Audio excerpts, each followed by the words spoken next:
Muito bem, pessoal. Vamos lá, né? Vamos continuar nosso estudo. No mês passado a gente estava falando sobre os problemas humanos. Nós começamos, né, a quinta parte do livro Ser Consciente sobre os problemas humanos. E nós falamos a respeito do ressentimento e do ciúme, né? Se vocês se lembrarem. Quem não pôde assistir, nós estamos colocando todos os vídeos na internet, tá? No YouTube, no Facebook, a gente está sempre colocando para vocês lá. Então, desde o começo do curso até agora, vocês podem encontrar todo o material lá na internet, tá? Boa tarde também ao pessoal que está acompanhando na nossa sala virtual, né, do Centro Espírita Maria de Nazaré. Sejam todos bem-vindos também. E nós vamos falar hoje da continuidade, né, falando sobre a inveja. Pensei que já estava... Não, mas... tá certo. Achei que tinha caído a força ali. Acontecem uns negócios muito doidos aqui, né? No dia de estudo é interessante. Mas ok, tá tudo certo, né? Vamos falar sobre a inveja, tá? Na perspectiva da psicologia transpessoal na visão espírita, que é o nosso objeto de estudo aqui, tá? Então, o Joana de Ângeles começa nos dizendo que a inveja é remanescente de atavismos anteriores e é uma fraqueza moral. Né? A inveja remanescente de atavismos anteriores. O que são atavismos? São situações às quais nós estamos atados. Atados assim, através do hábito, através da repetição, dos instintos. Né? São comportamentos que vieram conosco, né? Estão no nosso inconsciente desde muito, porque nós passamos por um largo período na animalidade. Nós passamos um largo período de evolução pelas fases anteriores de evolução, que é o reino animal. Né? Os espíritos chegam a dizer, na pergunta 540 do Livro dos Espíritos, no finalzinho da resposta da 540, eles falam que, os espíritos falam, não foi nem Allan Kardec, foram os espíritos que responderam, que do átomo ao arcanjo, né? Tudo se encadeia na natureza, desde o átomo ao arcanjo, que também começou por ser átomo. Olha só o trajeto evolutivo que nós fizemos, pessoal, inclusive associando a matéria ao espírito. Porque se fala que o arcanjo, o espírito superior, começou por ser átomo. Então, aqui está cheio de espiritualidade. A vida, só existe espírito, na verdade. Né? A essência, nós estamos mergulhados no espírito. Né? Então, é toda uma evolução. Nós passamos pelos períodos animais. E nós trazemos esses atavismos. Né?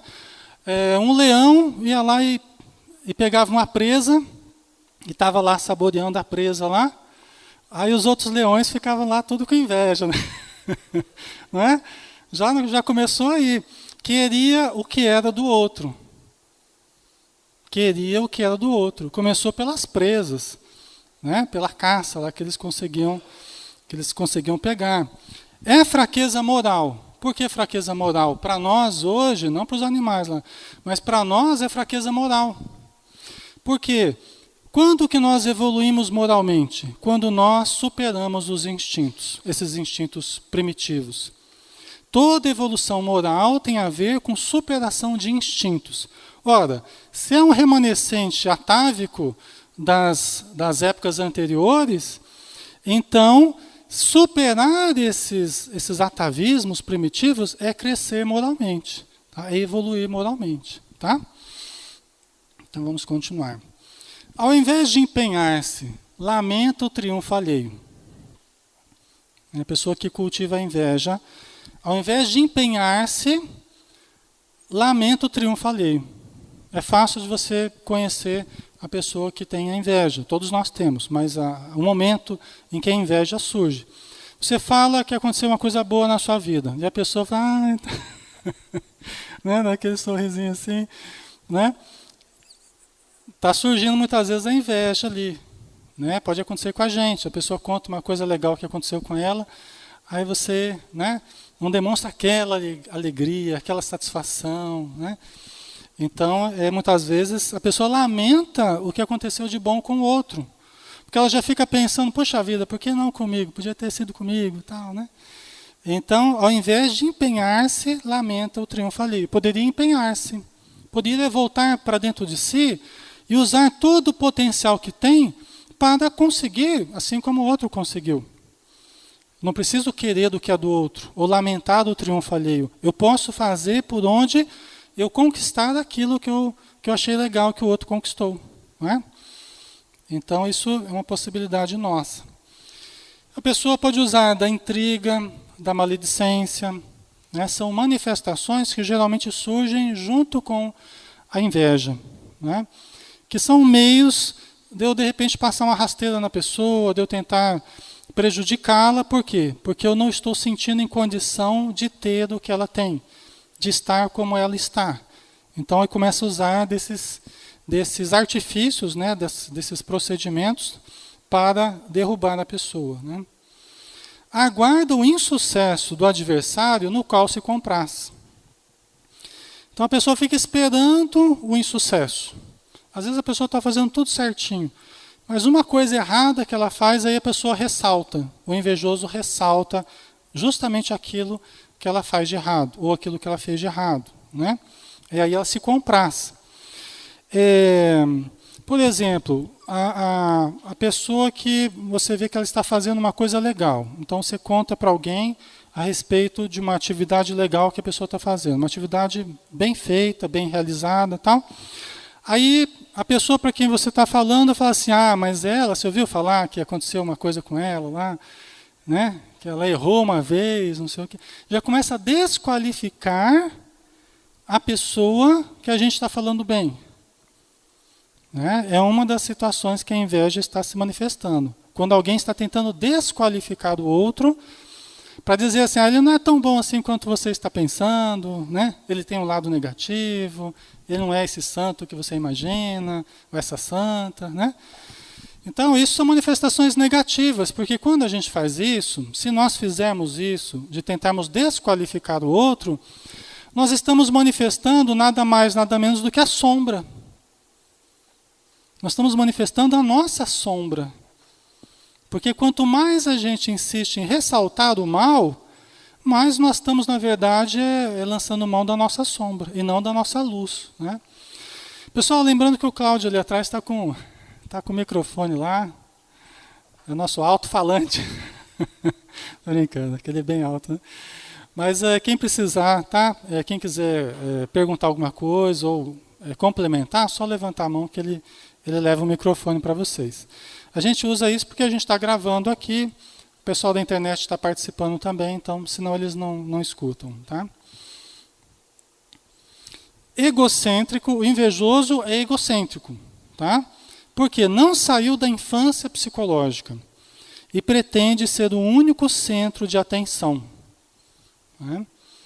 Uma das manifestações da inveja pode ser, por exemplo, quando chega numa festa e tem uma pessoa lá, toda falante, comunicativa, tal, né, chamando a atenção de todo mundo. Se eu sou uma pessoa que gosto de ser do centro das atenções, sou falante também, comunicativo, e chego lá na festa, e enquanto uma pessoa que está lá roubando a cena, eu já começo a falar mal muitas vezes daquela pessoa. Falo, mas que pessoa parecida. Né?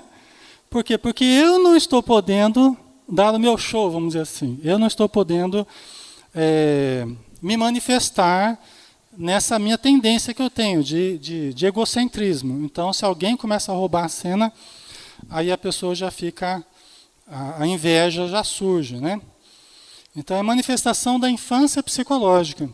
Por quê? Porque era na infância que nós, egocêntricos, nós éramos o centro da atenção da família, dos pais, não é? Da sociedade de modo geral. A criança, ela é muito o centro das atenções. Por quê? Porque precisa, porque depende. A criança depende de todo mundo. Qualquer bichinho sobrevive sem cuidados. Né? Não absolutamente, mas grande parte deles sobrevive sem cuidados, desde pequenininho. O ser humano não. O ser humano sem cuidados, ele morre. né? Então, você vê que a lei divina criou um organismo altamente necessitado do amparo alheio, necessitado do concurso da família.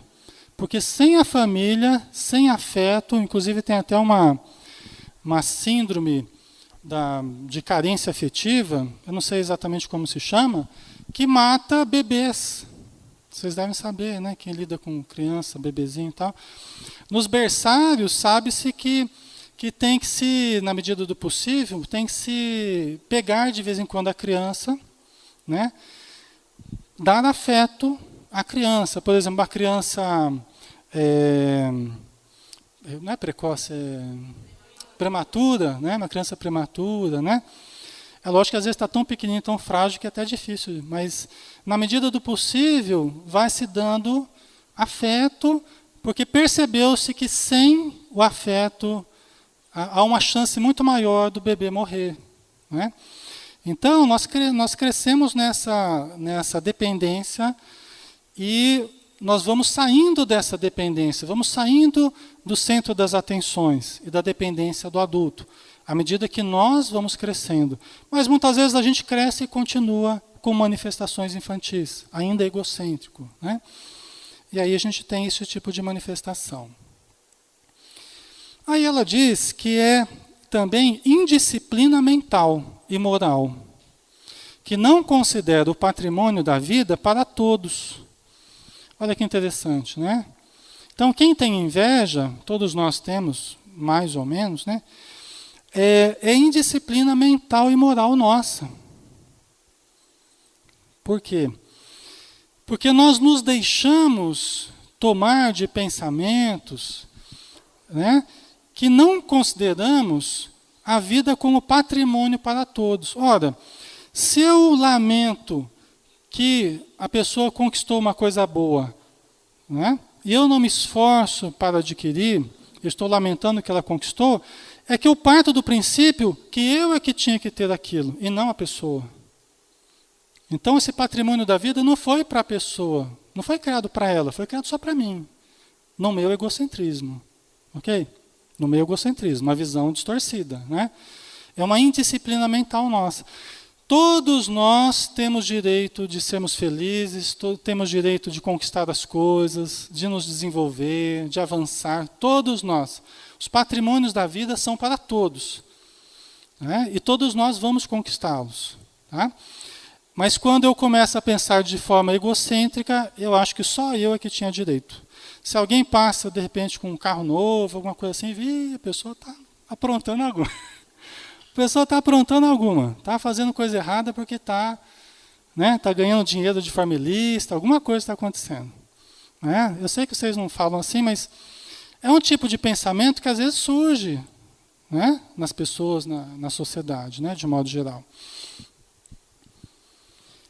Moroso e sem determinação, resultado de sua morbidez. Olha que interessante, o invejoso é moroso. O que quer dizer isso, moroso? É lento, é devagar, né? É devagar. Por quê? Faz parte da sua morbidez, faz parte da sua doença. Veja bem, vamos acompanhar o raciocínio. Se eu tenho preguiça, né, se eu não me movo no sentido de conquistar as coisas, eu não vou conquistá-las. Não é? Por isso que eu vejo o outro conquistando e aí dá vontade de ter o que é do outro. Porque eu tenho preguiça e não me movo para conquistar. Tá? Então, trabalho, dinamismo, boa vontade, isso tudo, pessoal, é exercício também. Isso tudo é conquista, não é? É exercício mental, emocional, físico até. Se a gente vai se acomodando muito, daqui a pouco nem o nosso organismo não aceita muita atividade. A gente vai ficando moroso, devagar, né? Tipo repartição pública, naquela velocidade, né? Desculpa aí se alguém trabalha em repartição pública aí, tá? Mas é que às vezes existe isso, né? Então, sem determinação, né? Resultado de sua morbidez. trabalha por inveja, para competir, sem ideal. Né? Então, o próprio trabalho não é pelo ideal de crescer, de se desenvolver, de ajudar a sociedade, de promover o crescimento social. Né? Não é. O trabalho tem como objetivo a competição. Eu quero ser melhor do que o outro. Eu quero ter mais do que o outro, do que o meu vizinho, do que os companheiros de trabalho. Então, eu quero trabalhar mais, eu quero subir para mostrar como eu sou bom e como eu tenho capacidade e como eu posso ter as coisas. E aí eu me sinto melhor acima dos outros. Tá? Então, o invejoso é desse jeito. Ele trabalha por inveja, para competir, não tem um ideal superior. Né? O ideal seria a gente trabalhar para se desenvolver. Né? O dinheiro e todas as possibilidades que nós temos são importantes, importantíssimas. Agora, em primeiro lugar, deveria haver o objetivo central, que é o crescimento pessoal. Trabalho é uma baita terapia. Uma baita terapia. Trabalho é um ótimo motivo de crescimento pessoal, um aprendizado, qualidade, né? E isso a gente muitas vezes esquece, né? Aqui a gente já falou, nunca se alegra com as conquistas alheias, a gente já falou sobre isso, né? Descarrega correntes mentais que podem atingir os outros. Mas certamente, está errado ali, né? Mas certamente prejudicam a própria pessoa. Tá? Tem muita gente que fala assim, eu estou com um problema na minha vida. Muita inveja na minha vida. Né? O problema é a inveja das pessoas. Estou sentindo que tem muita inveja em torno de mim. Pessoal, quando a gente começa a achar que está tendo muita inveja em torno da gente, nós temos que tomar cuidado com a nossa inveja. Com a nossa inveja. Por quê? Por uma razão muito simples. Nós pensamos sempre na inveja que os outros podem estar tendo, porque eu, se estivesse no lugar do outro, eu estava com inveja de mim mesma. Vocês entenderam? Então eu projeto sobre o outro, na minha ótica, se eu estivesse no lugar do outro vendo a mim de fora, eu estava com inveja de mim mesmo. Então eu acho que está todo mundo com inveja de mim. Na verdade, a inveja é minha. E eu estou projetando inconscientemente para os outros. Não é? Certo? Faz sentido para vocês? Faz? Não é? E aí a pessoa, quando descarrega correntes mentais de inveja, lá vai o Edson perguntar, mas e o conceito de inveja? Edson, hoje eu não pesquisei o conceito de inveja. Hein? Você não vem com essa hoje, hein, Edson? Oi, bom dia, Edson. Boa tarde, bom dia, Alexandre. Boa tarde. A inveja pode matar, Alexandre? Oi? Não pode? A inveja pode matar? Pode, né? Boa pergunta, porque a gente costuma brincar, né, que inveja mata, né, Edson? Né? Então você está perguntando se a inveja pode matar. Boa pergunta, viu? Eu nunca vi alguém morrer de inveja. É boa pergunta essa. Será que alguém morre de inveja? Só se morrer de tão parado que fica, né, que ela falou aqui, né? De tão ocioso, né? Pode ser que morra por causa de inveja, né? Vai engordando muito, vai ficando lá parado, sei lá, né? Mas não fala assim, estou morrendo de inveja. Fala, já sei. De repente, estou morrendo de inveja. Aí de repente infarta, ué. Então, a Jessi estava falando, você falou uma coisa interessante, né? Falei, Jessi. Eu penso que deve ser a influência, né? Porque ela entra na faixa vibratória daqueles espíritos que estão assediando. E no fim pode passar a ser um processo obsessivo. Certo, é bem lembrado. Nós fizemos um estudo uma vez na faculdade, da Melanie Klein. Eu até não tenho mais, eu queria achar que era comprar o livro, muito bom sobre a inveja. E ela faz uma colocação, um estudo, que ela mata. Justamente por isso, porque a pessoa, se ela não tem a defesa, né, da influência da espiritualidade positiva, então pode se destruir. Né? Tá certo. É isso mesmo. Não sei se você tem Da esse Melanie artigo da Klein. Melanie Klein. É. Eu não me lembro desse Nossa, texto, é mas muito bom. E eu, mas é eu legal. vou comprar, a hora que você começou a falar, eu falei, eu vou procurar o livro e vou comprar. legal. Mas é bem lembrado, viu, o que o Edson perguntou, a Gessi falou, né? Da energia nociva, né? Da energia nociva. É como ela está dizendo, essas correntes mentais que podem atingir os outros, né? Tá certo. Então essas energias negativas que podem chegar até a pessoa, desarticulando o corpo, a emoção, pode sim, né? Pode sim. Nesse sentido, pode sim. Mas principalmente a pessoa que sente. É isso que ela diz aqui, né? Pode ou não atingir a pessoa, que a gente está arremessando as ondas de inveja, mas com certeza atinge a nós mesmos. Porque se a gente pega um carvão para jogar nos outros, em primeiro lugar, nossa mão já se sujou. Né? Se a gente pega uma brasa, a gente já se queimou. Se a gente pega um perfume, a gente já se perfumou. Aí é bom, né? Mas, então, em primeiro lugar, os fulcros mentais, como ela diz, já prejudica. O fulcro gerador que sou eu. A minha mente já começa a desarticular por causa da inveja. Tá? Então pode matar, sim. Mata. É isso mesmo, Edson. Mata mesmo.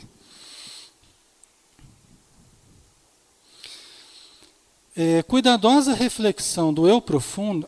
Tá. Terapia para inveja, né? Então como é que a gente faz para a gente sair da inveja? Tá?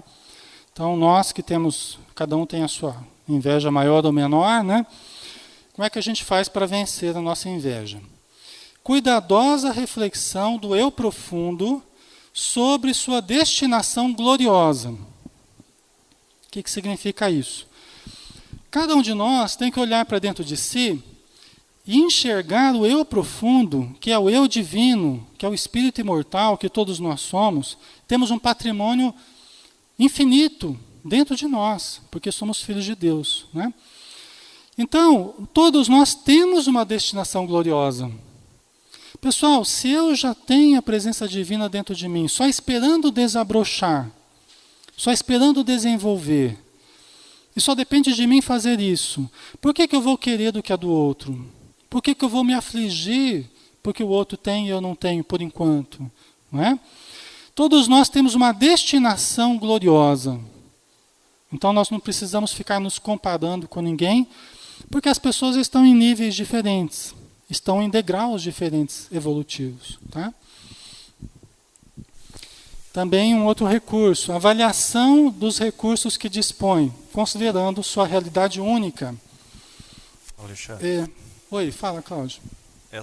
esse primeiro recurso se refere também não só para inveja, para outros, tudo, né? Para tudo, Para tudo. É verdade, Atinge principalmente a inveja, né, como ela está dizendo, porque a gente não vai ficar querendo o que é do outro, né? Porque a gente sabe que a gente tem já o que é nosso, só precisando desenvolver, né? Isso. Tá?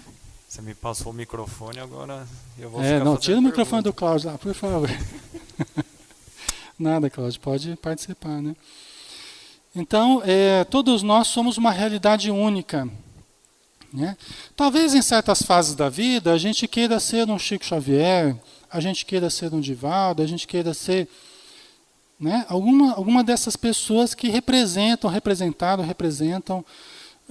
um papel muito importante para nós, por exemplo, espíritas, ou fora do espiritismo, outros papéis aí importantes e relevantes.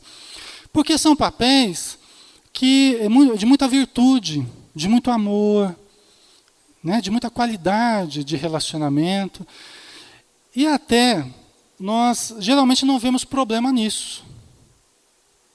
E até a gente normalmente não vê problema nisso. A pessoa está querendo ser um Chico Xavier, que bom, porque é um bom modelo.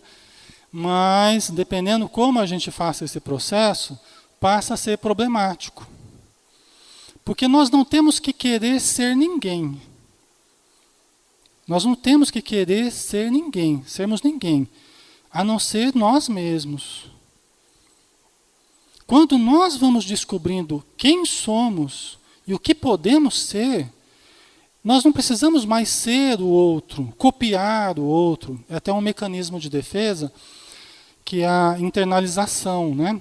A introjeção. Nós introjetamos certos papéis que a gente admira, da TV, da novela, dos filmes, tá, né? Ou da vida real, a gente introjeta e aí a gente começa a querer ser parecido com a pessoa. E é uma fuga de nós mesmos. Por quê? Porque no esforço que eu faço de tentar ser o outro, eu não estou me detendo em quem eu sou.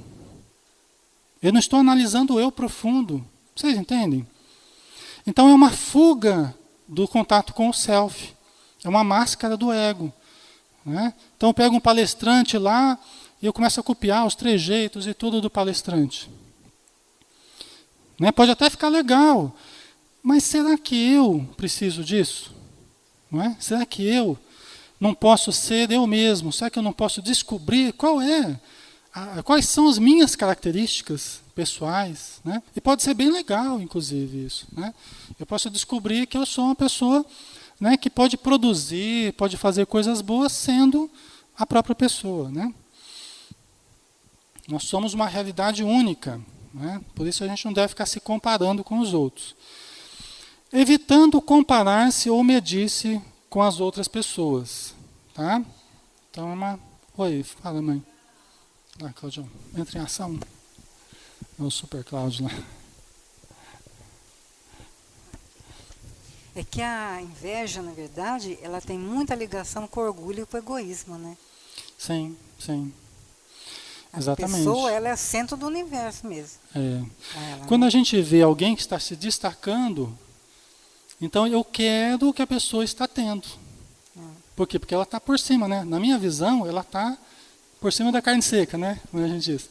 Então eu quero as gratificações que ela está tendo, mas sem o esforço por conseguir. com certeza. É uma atitude orgulhosa, né? Preguiçosa, mas é isso mesmo. E vaidosa também, né? Tá? Então, evitar comparar-se ou medir-se com as outras pessoas. Né? Cultivo da alegria pelo que é e do que pode vir a ser. Quando a gente começa a se conhecer, nós podemos começar a nos alegrar pelo que somos. Né? Porque a gente vai se conhecendo, começa a desenvolver potenciais, vai se descobrindo. É tão gostoso isso. Alexandre, nossa, eu descobri que eu consigo fazer tal coisa muito bem. Olha que legal. Descobri que eu tenho uma vocação, né, para as artes, para a música, para lecionar, tenho vocação para, né, para várias coisas aí. Então é um processo de autodescoberta e de autodesenvolvimento. Né? Nós devemos nos alegrar pelo que somos. A pessoa que quer ser o outro, ela não se ama. Ela não se conhece e absolutamente não se ama. Porque senão ela não quereria ser o outro. Né? Ela estaria satisfeita consigo mesma. Né? E com a possibilidade de continuar se transformando com o tempo. Né? E aqui, pessoal, todos nós aprendemos com a imitação. Tá? Isso não é ruim. Desde pequenininho, até os bichinhos fazem isso. A imitação, nós nos imitamos. E não tem problema nisso. Tá? O aprendizado, ele se assenta também na imitação. Na observação uns dos outros, o outro começa a fazer uma coisa diferente, deixa eu tentar também. Isso não é inveja, isso não é ruim. Tá?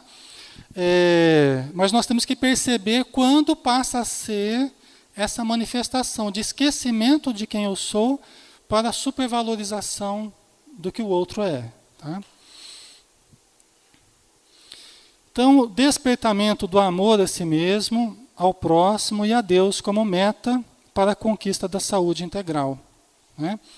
Então, uma coisa que ajuda muito, terapeuticamente, para a inveja, é o desenvolver o amor, despertar o amor. Trabalhos voluntários, né? E começar a prestar serviços, desenvolver o devotamento ao bem, ao próximo, né? A caridade. Isso é muito importante. Por quê? Porque faz com que o self cresça. Né? Desenvolvendo o amor, faz com que o self cresça. Só tem 2 caminhos para o desenvolvimento do self. Vocês lembram quais são? Eu já falei umas 10 vezes aqui. Quais são os dois caminhos para o desenvolvimento do self? Né? Autoconhecimento e desenvolvimento do amor. Muito bem. Queria ter um filho assim. Ai, ai. Então, é isso mesmo, autoconhecimento e desenvolvimento do amor, né?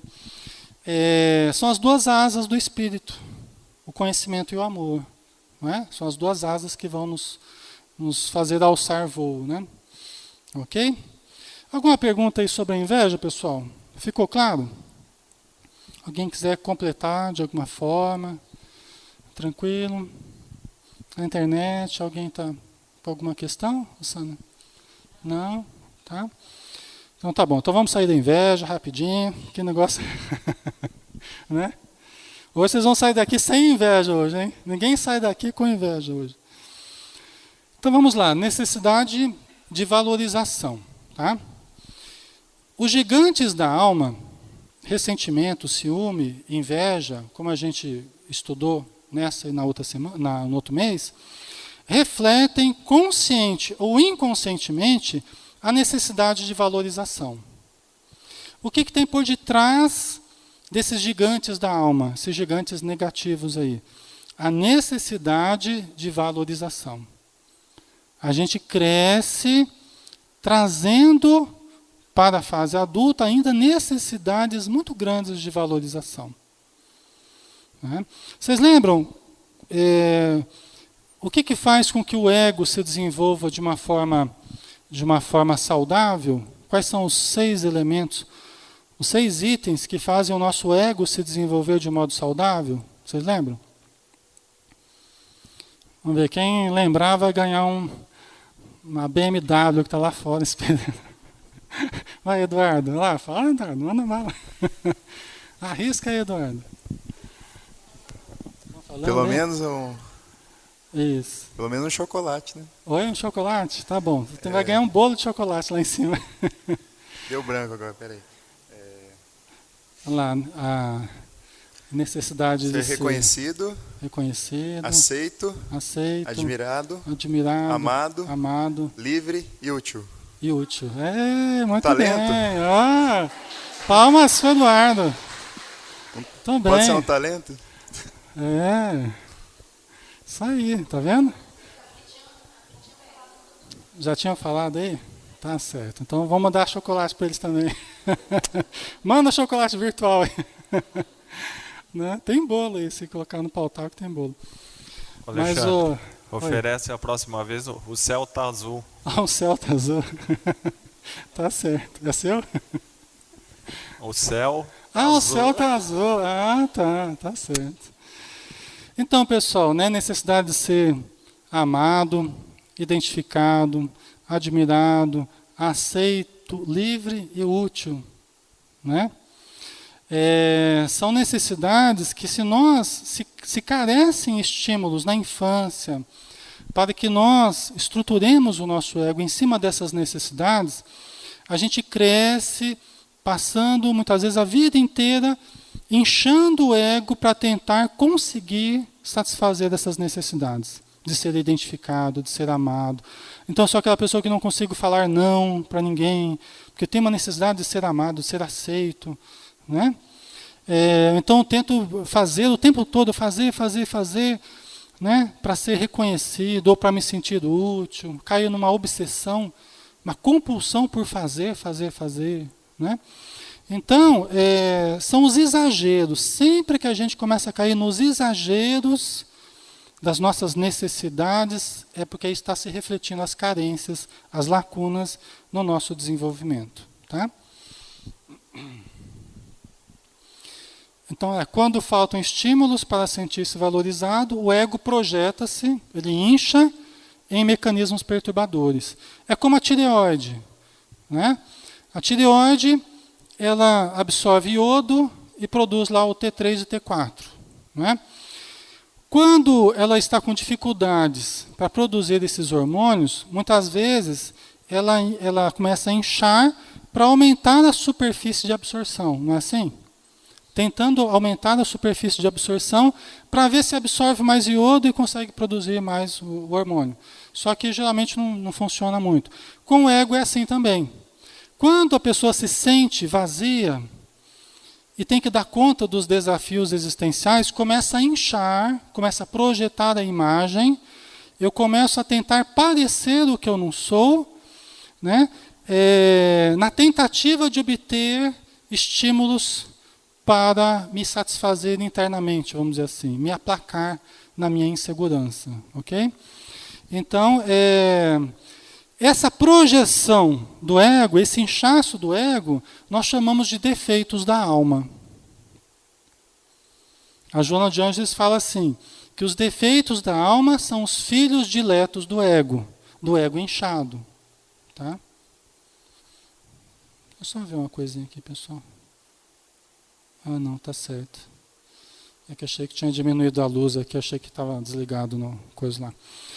Ok, pessoal? Então esse inchaço do ego acaba surgindo os defeitos da alma que a gente estuda no Evangelho segundo o Espiritismo, tá? O orgulho, inveja, ciúme, tudo isso que a gente está estudando aqui. Tá? Se fosse maduro, usaria outros gigantes da alma, amor, fé, esperança, etc. Né? Mas justamente porque ainda imaturos, pouco desenvolvidos e com o ego inchado, é que nós não manifestamos essas atitudes e sentimentos do self. Né? Não são do ego, são do self. Né? E o nosso self está lá pequenininho, pouco desenvolvido, mirradinho. Né? Mas vai melhorar. Vamos fazer uma ginástica do self. Conhecimento e exercício de amor. É o que a gente precisa. Né? Acostumado com os jogos do prazer imediato, quando não se sente atendido, desespera-se ou recolhe-se no quadro depressivo.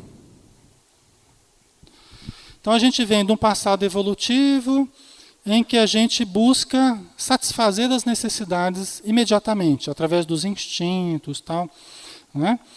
Quando a gente sai da animalidade, nós começamos a desenvolver o ego, surge a civilização, né? E aí nós vamos naquele jogos dos sentidos, dos prazeres, do poder, que tem sido a civilização até hoje, praticamente, né? Quando a gente não consegue essas satisfações imediatas, aí a gente ou se desespera, se aflige, ou se deprime. Internaliza essa frustração e aí se deprime. Né? Então aqui a gente tem a depressão como resultado final, né, de um processo de insatisfação, de sensação de falta de prazer, né, diante da vida, e a pessoa vai... Uma atitude caprichosa. Tá? As coisas não estão sendo do jeito que eu gostaria. Como eu tenho conseguido as coisas de certo modo fácil, quando eu entro no terreno da alma, eu já não encontro a mesma facilidade. É diferente de comprar coisas numa loja, por exemplo. Eu desenvolver qualidades é diferente de eu adquirir coisas. E aí quando a vida começa a não ser o que a gente quer, e as pessoas não se sujeitam ao que a gente gostaria que elas se sujeitassem, aí a pessoa fica contrariada e pode se deprimir. Tá? Ok? Deixa eu só perguntar uma coisinha para vocês. No mês passado, quem estava aqui no mês passado, eu passei muito do horário? Eu não terminei às 5 horas? Porque eles estavam falando aqui que eu tinha terminado perto das 6 horas. Eu falei, não.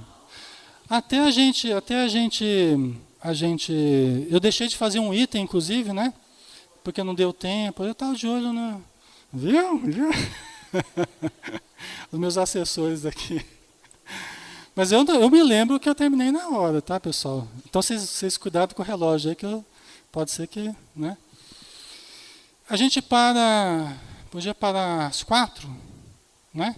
Podia parar às 4, a gente vai então às 4h15, 4h20 no lanchinho, né? Pode ser? Aí a gente prossegue, então. Então vamos lá. As tendências do prazer mascaram-se de autoaflição, autoflagelação, autodepreciação. Tá? Ou a tendência do prazer, né?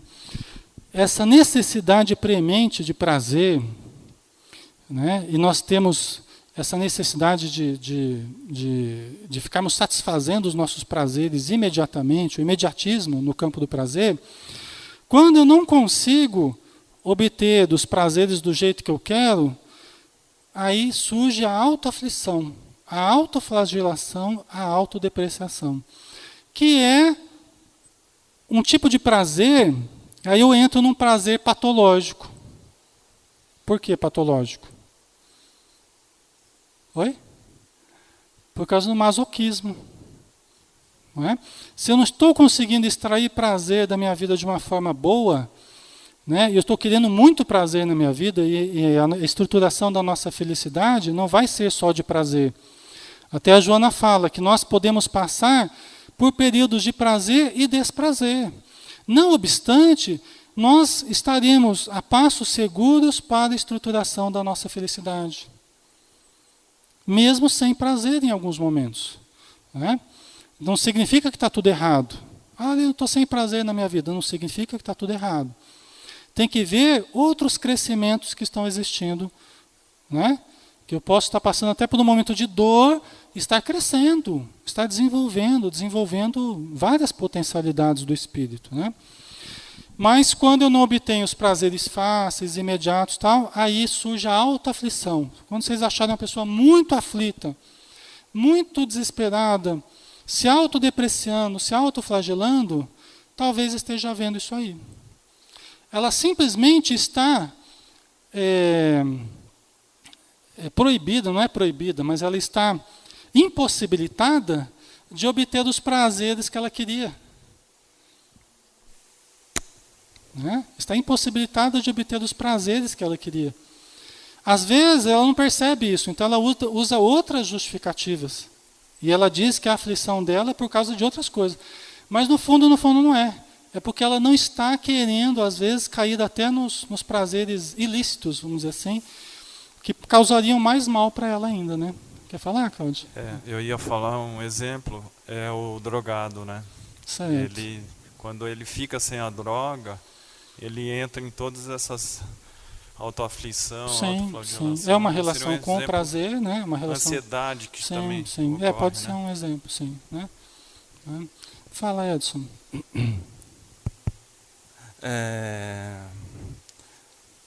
A questão do prazer, né, Alexandre? Uhum.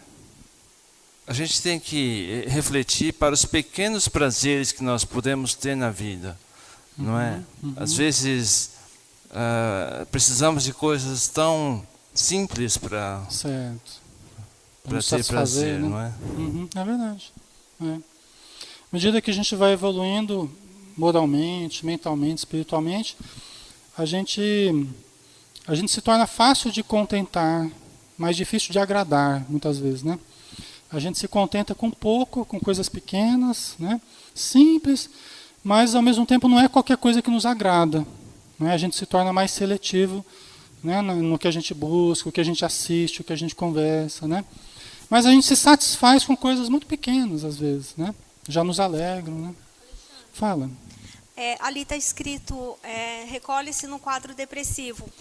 Então, quer dizer que toda pessoa depressiva necessariamente é invejosa, ou não tem nada a ver? Não, aqui é outra coisa, né? A inveja a gente estudou lá, né? Pode haver inveja também na pessoa, assim como em nós, em qualquer pessoa, né? Mas ela pode ser invejosa e estar triste pelo que o outro conquistou, por exemplo. E aí ela fica lá retraída, recolhida na sua contrariedade, porque Deus está me perseguindo, porque, né? Aquela coisa assim, por que o outro tem e eu não tenho? Né? Então pode acontecer, né? Tá? Ok? Então vamos lá. Religiosos em clima de insatisfação aparece, né? A necessidade de valorização aparece em forma de falsa humildade. Né? Ui! Né? Então, religiosos em clima de insatisfação. Né? Às vezes a pessoa está lidando com a religião, mas como se fosse um peso. né? Estou fazendo um sacrifício, né? Como se fosse um peso, estou prestando um serviço para a humanidade, mas carregando um peso nas costas. E a pessoa está triste, está lá, não, mas eu creio em Jesus, eu creio. Mas a pessoa não está bem, você está vendo que a pessoa não está bem, não está feliz, não está realizada. Né? Então, religiosos em clima de insatisfação, essa necessidade de valorização aparece em forma de falsa humildade. Então, eu posso cultivar uma aparência de humildade, né? Um comportamento de humildade como se fosse uma veste. Então, quando eu vou no centro, eu viro todo humildezinho. Né? Aí você vai fazer caridade lá. Eu já fiz muito isso, né? Vai lá visitar o pessoal, vai com as roupas tudo esfrangalhadas. Tudo... Pior do que o pessoal lá. O pessoal acho que vê a gente chegando lá com o tênis furado. Eu já fiz tanto disso, né? O pessoal é capaz de querer dar roupa para a gente, né? De tão humilde que a gente vai, né? Mas é falsa humildade, né? Falsa humildade, né? E muitas vezes refletem as nossas desarmonias.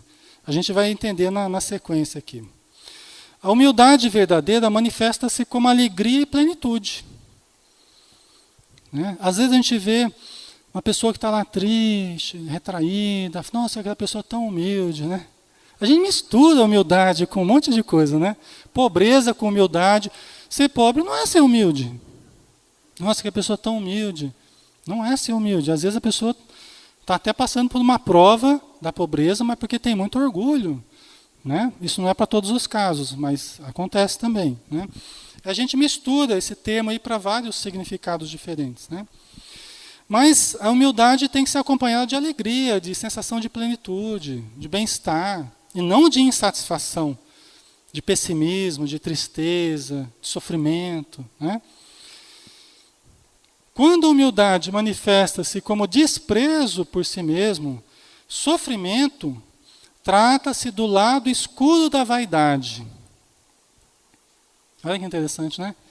Quer dizer, quando aparentemente eu estou demonstrando humildade, mas com desprezo por mim mesmo, com autodepreciação, com autoflagelação, não é humildade. Não é humildade. É a face escura da vaidade.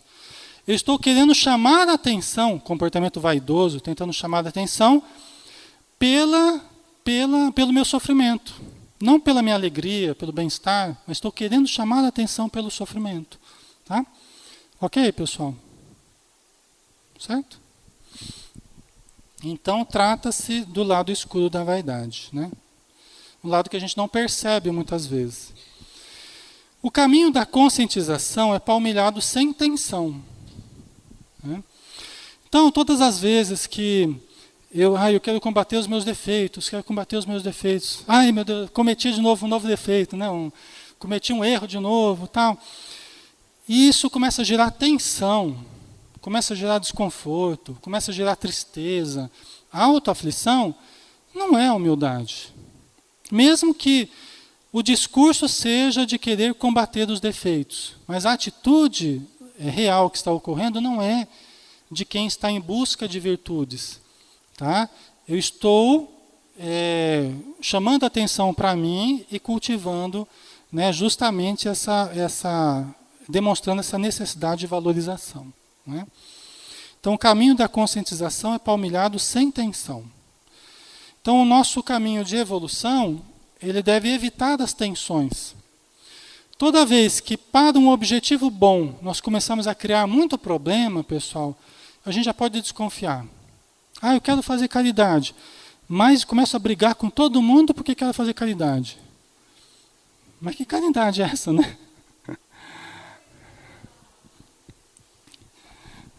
Né? Não é? Começa a brigar com todo mundo porque tem que fazer caridade. E quando a gente reclama muito?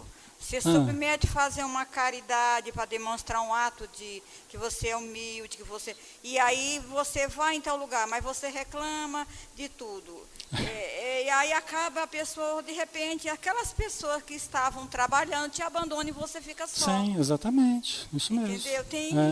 Eu não sei se é um tipo de fuga da pessoa, e a gente vê muito disso. Aí depois, eu não tenho tempo para nada, porque meu tempo está preenchido com um monte de atividade. Só que em si, pessoalmente, você não está bem, porque você está sempre reclamando, que está cansado. Então, é o clima de insatisfação que ela falava aqui. Então. Você pega um caminhão de coisa para fazer, e chega no final de ano, você está assim, que nem louco, assim, correndo para um lado para o outro, não sabe o que faz primeiro, né? Cria uma tensão enorme, um desconforto enorme, e diz estar servindo a Jesus, diz estar servindo os espíritos, e briga com todo mundo, e gera tensão, e somatiza, daqui a pouco está lá doente, né? Então, essas incoerências que a gente tem que começar a perceber. O antes, o durante e o depois. O que os espíritos querem é que a gente aprenda a viver em paz. Não é a paz do Mar Morto. Não é a paz da inutilidade, a paz do comodismo, nada disso. Mas o fato é que nem a Joana fala em outro momento. A gente tem vivido uma compulsão por fazer. O materialista, ele achou que se ele tivesse muito, ele ia se dar bem, né? O espiritualista, espírita, ele achou que se fizesse muito, ele ia se dar bem. E o certo é, desculpa eu falar, o certo é fazer pouco, mas fazer bem feito, com qualidade. Eu acho que é por aí, né? Eu acho que precisa mais de não ação. Precisa mais de não ação. Precisa mais de meditação, por isso que a Joana fala, precisa um pouco mais de meditação para a ação, né? Para se preparar melhor, para que a ação seja melhor sucedida, mais serena. Você vai dar um negócio lá para a pessoa que necessita, dá com amor, dá com tranquilidade, com serenidade, né? Como é que a gente tem feito as coisas, né? Eu já errei muito e erro muito nesse sentido. Mas a gente vai parando e vai analisando isso, né? Percebendo certas incoerências, né? Talvez fazer muita coisa, se sobrecarregar, não seria uma fuga? Também é uma fuga. Esse é o problema. Tudo que é demais está significando uma fuga. Eu estou fugindo de outras áreas, estou fugindo de mim mesmo. Que eu poderia ler um pouquinho mais, poderia relaxar um pouquinho mais, sentir um pouco mais de prazer comigo mesmo, com o meu corpo, né? Faz exercícios respiratórios, faz uma ginástica, curte a natureza um pouquinho. Alexandre, mas tem que fazer a caridade, Mas dá tempo de fazer tudo. Faz a caridade, vai lá, ajuda, vai no centro, a reunião mediúnica, vai trabalhar, dá tempo para tudo, pessoal. Mas quando a gente começa a exagerar muito numa coisa, aí aquilo começa a virar estressante, fica estressante. E aí a gente começa a gerar problemas, né? Você ia falar alguma coisa, Beth? O grupo sente também, né? E às vezes os grupos inteiros ficam nessa perspectiva.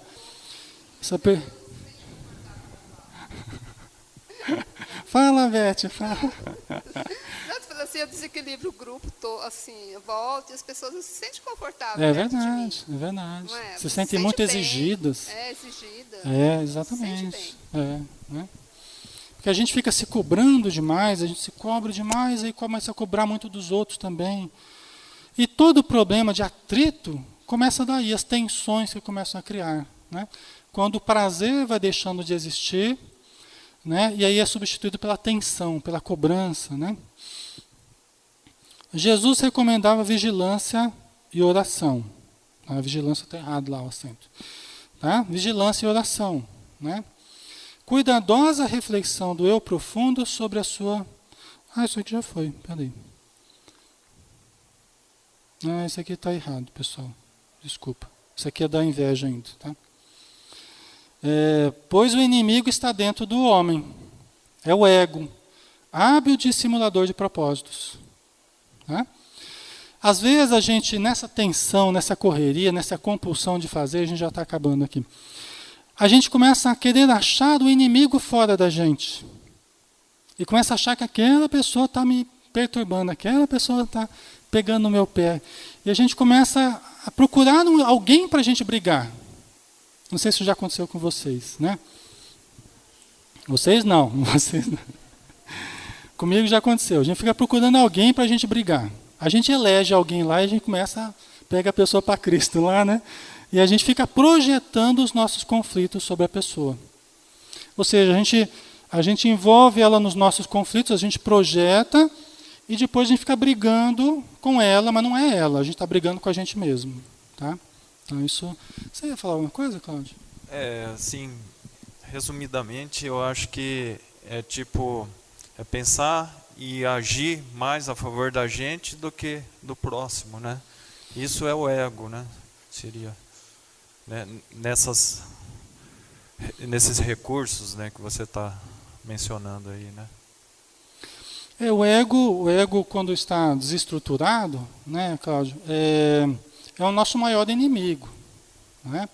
Então essa parte de nós somos nosso maior inimigo. Podemos ser nosso maior amigo também, né? Só que a gente tem que se conscientizar disso. Porque não tomar consciência disso significa continuar atuando inconscientemente, achando que o problema são os outros, pegando no pé dos outros, cobrando os outros, ninguém me dá atenção, ninguém me dá carinho, ninguém me convida para as coisas, não sei o quê. E eu não percebo que eu é que estou me auto-sabotando. Eu que estou me excluindo, né? Tem até uma frase dela, deixa eu ver se é a seguinte aqui. Não. Vamos dar uma paradinha? Aí daqui a pouco a gente retoma, pode ser? Aí a gente continua aí falando do ego, tá? Pessoal da internet, então uns 15 minutinhos mais ou menos a gente retorna. Tá bom, pessoal? Então vocês aguentam firme aí.